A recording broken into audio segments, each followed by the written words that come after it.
The Dom Life Podcast presents Real Talk. A BDSM Back to Basics miniseries intended for listeners 18 and older.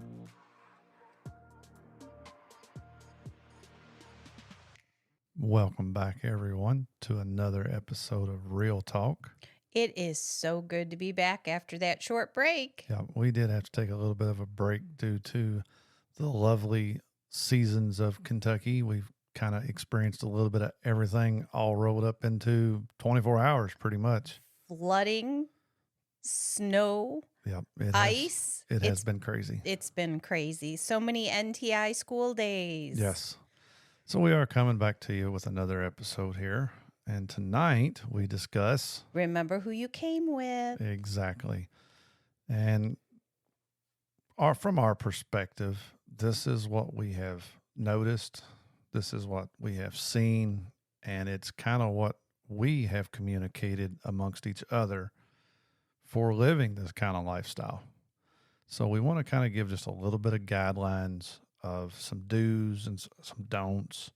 And things to look out for. Yeah, to look out for, to communicate with your partner, because we don't like seeing people come into the lifestyle, whether it be BDSM or the swing lifestyle, and have issues and split up and go their separate ways.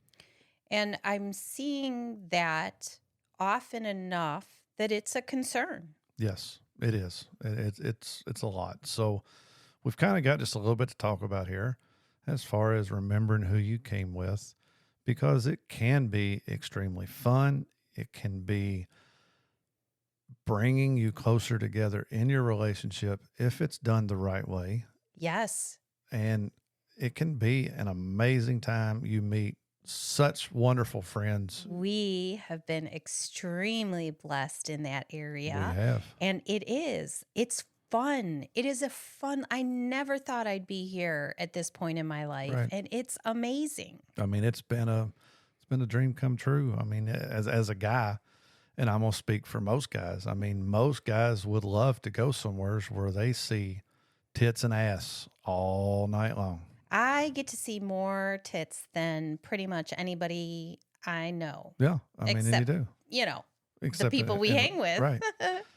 So going back to BDSM side, dominants are not real easy to find. Not good ones, not real Right. men and women who stand up, who are part of a relationship. It's really hard to find good dominance. It is. You will find people that will say they're dominants, and some are true to that. Some do come through and are the respectful, follow boundaries, follow rules, sets guidelines, and does all that. But you will find a lot of flakes. And you may find dominants that don't want relationships. Right. So we're talking when you're in a relationship, being a dominant, it's a good thing. Yes, it is. And when you find one, especially one that knows your wants, your needs, your boundaries, your hard limits, and is willing to compromise and come up with a plan and set guidelines and boundaries along what you're both wanting, and you find a way to make that work, it's not very likely you're going to find another that will fit that well. Exactly. But being a good dominant means, at least in our relationship, means you get a lot of women on the cross. I do. Beautiful, I do. young. Oh, absolutely beautiful, young. Stunning bodies. Oh, my God. All chained up on your cross, sir. Yes. And that is an amazing part for me because I love it. But I don't look at them in that way. I see them. I see they're naked. I focus on their ass because that's where a lot of the implements go to, the floggers, the spanking, the paddling, all that. So I'm focused on their ass, but I'm not looking at it as a potential replacement for me. Right.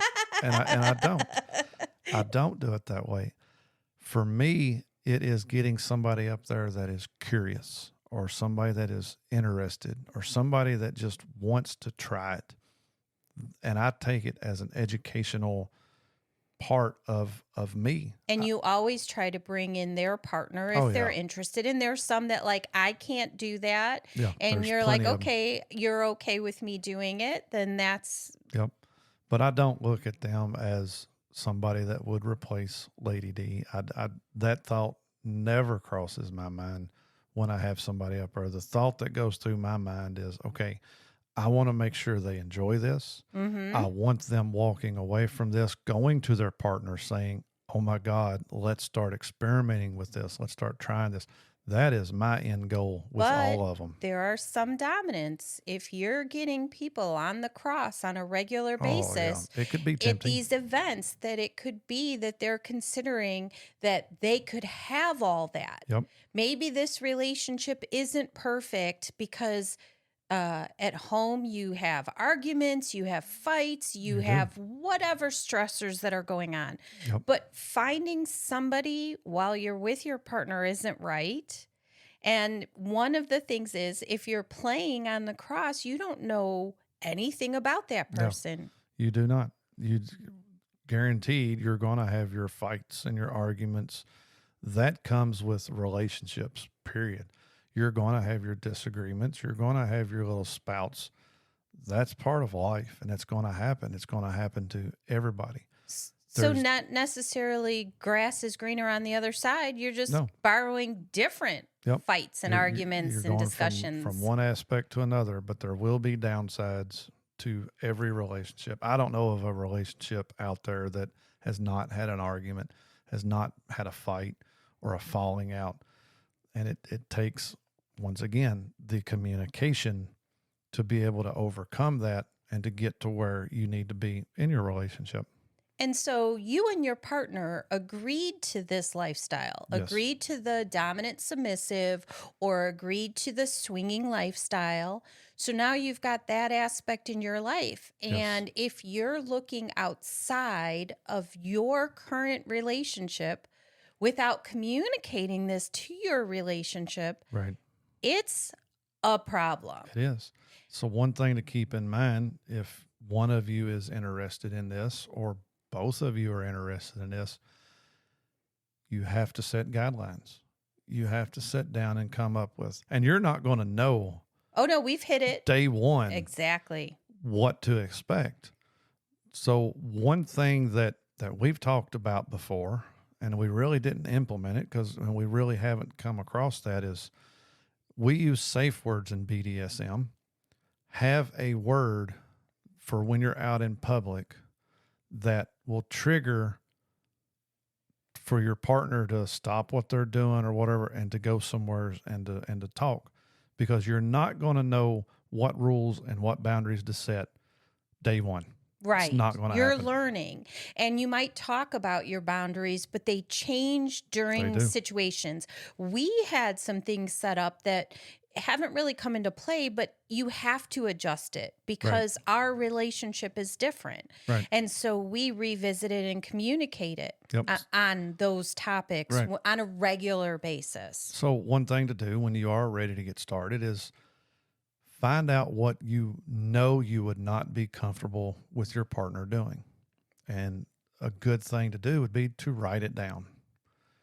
Write everything down, write what your boundaries are, share that with your partner, take their boundaries, write it down. Both of you have written down, typed out, printed out, so that you is a constant reminder. And you can revisit it. Oh, so absolutely. that one person, because I do hear, and I see this on social media all the time, where somebody said, we set up all these boundaries, we agree to these things, and my partner is doing XYZ outside of our agreed list or our agreed activities. Yep. At which point, now it's time to revisit that. Yes. If you had it written down, now you could show them. This is where we was at. Do we need to make alterations?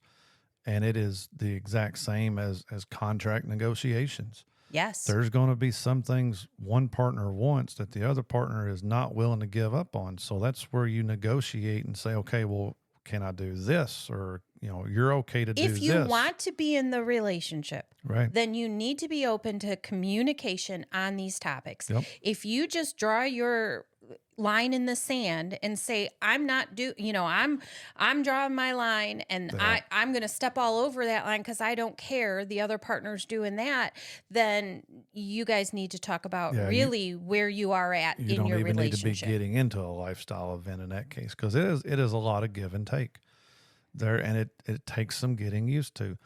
And when we started out a little over 3 years ago with ours, we kind of imagined what it would be like, and we set our own rules. And before we went to our second trip out to the club, we was already changing up. Okay, so I'm okay with this, and maybe I'm not okay with that. So it is a constant evolving document that should be looked at prior to any event that you want to go Yes. to make sure you're still okay with what you've said is good and your partner is okay with what they've said is good as well. Now, the next part of this is, man, we're going to the club, baby. Hell yes. We are going to go to the club tonight. And guess what? You're going to see more tits and ass in one night than you have seen in the last My 20 whole years. life. My whole life, pretty much. Yes. And beautiful women and lots of available things. So here's the thing. We've agreed to this. We're going together. And those are all wow factors. But you have to remember you're going home with me. Right. And if you are looking at them thinking they're better, well, they got all dressed up too. Oh, you are seeing them pretty much at their best. Yes. They are dressed up. They're hot looking. They're ready to party. They're ready to party. They're dancing. They're energetic. They're friendly. They're smiling because they're there to meet. Oh, and they've had some friends. drinks maybe. Yeah. So, the nervousness is gone. You are pretty much seeing them at their best in life. Yes. And it is great. It is amazing to meet these people like this. But you've also got to keep in mind, they're not there looking to leave their partner for you.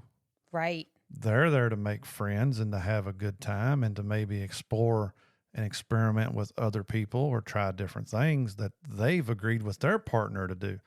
So if you go there intentionally looking for another partner, more than likely you're not going to find one, because most people that are there are secure in their relationship and they follow their rules that they have made with their partner. But they're going to be hot looking. They're going to be sexy. The men are going to be dressed up. The men are going to have collared shirts and suits and all of this. And you're going to think, wow. But do they fit in your life? Right.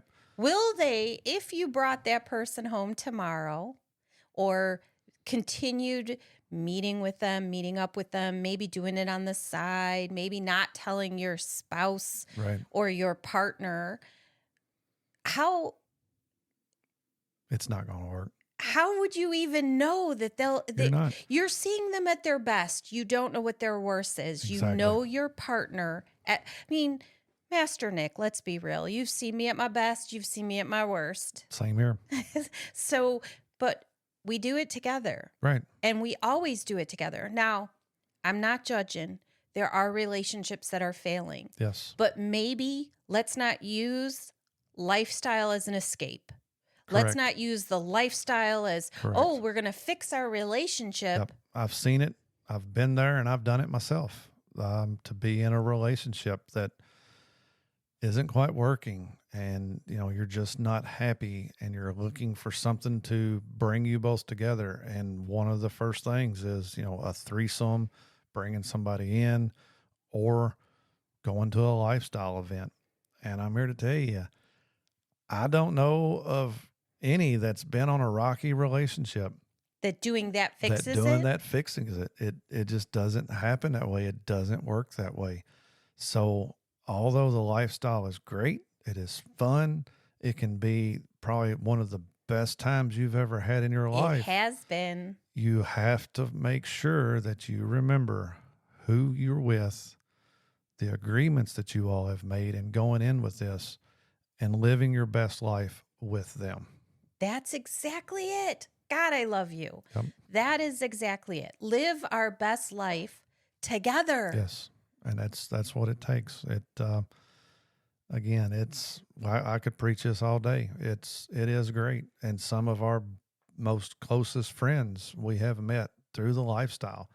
And it is amazing to not only hang out with them at the club or at lifestyle events or at our house. I mean, there has been the girls of the group have taken girls trips to a winery Yes. and have enjoyed a day with each other. There was no playing, there was nothing sexual. It was just talking. It was getting more familiar with your friends, their likes, their dislikes, and just hanging out and enjoying each other's company and That was one of the conversations. things we talked about a couple of times, is whether or not how to do social events before we had social events. Are you Right, okay with me going out with this couple or that? And we've really come such a long way with our group of friends because they're our community. right. They And are. we've made such a big difference in our world, but we trust each other and Yes. we recognize that we're who we want to be with. There's Yep. no red flags in our relationship. No, And there isn't. because if something pops up that one or the other of us gets uncomfortable, the first thing we do is open our mouths and say, hey, Yeah. this was not quite what we thought it would be. Exactly. So if there's ever a doubt, if you ever need to get on social media and ask strangers' opinions of, is this a red flag? I'm just going to go ahead and tell you, more than likely, It's a red flag. It is. At which point you need to approach your partner Yes. directly, Yes. regardless of the repercussions of this, because otherwise you're just not going to be in a happy relationship. Whether that's a normal relationship, vanilla, BDSM, swingers, if you have questions and concerns, you better start talking to your partner Yep. about it. And there is times to where it just doesn't work out. Correct. And if that's the case, that's the case. If you both come to an agreement, you're both unhappy and you can't find a way of fixing it. I mean, it sucks. Been there, done that. You have to as well. Yes. That, if you can't find a mutual ground that you both can live happily on, then that is the time to cut ties and do some soul searching to find out what you need in life and start looking for that.